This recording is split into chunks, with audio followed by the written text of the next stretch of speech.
სექტემბრიდან გურჯაანის მუნიციპალიტეტის საჯარო სკოლებში სასულიერო პირები ღირებულებითი განათლების კლუბებს გაუძღვებიან და მოზარდებთან შეხვედრებს არაფორმალური განათლების ფორმატში წარმართავენ. გურჯაანი ველისციხის ეპარქიაში უკვე 9 სასულიერო პირი გადამზადდა. მათ ჩააბარეს გამოცდების და ახალი სასწავლო წლიდან შეხვდებიან მოსწავლეებს. პროგრამის მიზანია სკოლებში უსაფრთხო, მხარდამჭერი და ღირებულებებზე დაფუძნებული გარემოს გაძლიერება.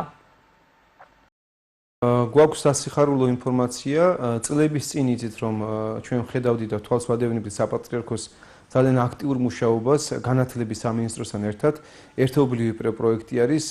ეს ღირებულებითი განათლების მე მინდა გითხრათ რომ აი საოცარი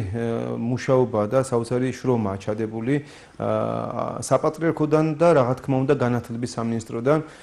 გადამზადებულები არიან სასულიერო პირები როგორც პედაგოგები აქვთ სერტიფიკატი და თბილისის თითქმის ყველა სკოლა არის ათვისებული დასავლეთის ეპარქიები ათვისება ხდება და ეხლა უკვე აი აღმოსავლეთის ხარის ეპარქიების მამების სასულიერო პირების ვისაც რა თქმა უნდა სურვილი აქვთ ხდება უკვე მეორე ეტაპია ჩვენი ეს გადამზადების და დღეს ესე ვთქვათ ამ დღევანდელი მონაცემებით ჩვენი ეპარქიიდან გურჯაანის და ველისციხის ეპარქიიდან 9 სასულიერო პირი იქნებით გადამზადებულები დღეს ბოლო დღე არის ამ გადამზადების და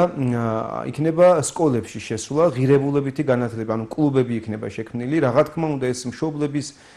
სურვილი და ნებართვით ეს არის მე-9 კლასის საუბარი და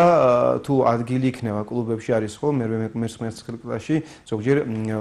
მოსწავლეების რაღაც სიმწირეა და მე-7 კლასის ამ შემთხვევაში შეიძლება დაემატოს და ძალიან დიდი მოთხოვნაა მე მინდა გითხრათ როგორც მოსწავლე ახალგაზრდებიდან ასევე მშობლებიდან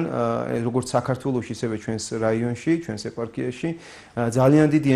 სურვილით და სიხარულით ესე ვთქვათ ელოდებიან მშობლები ღირებულებით განათლების კლუბს იქ არის საინტერესო საუბრები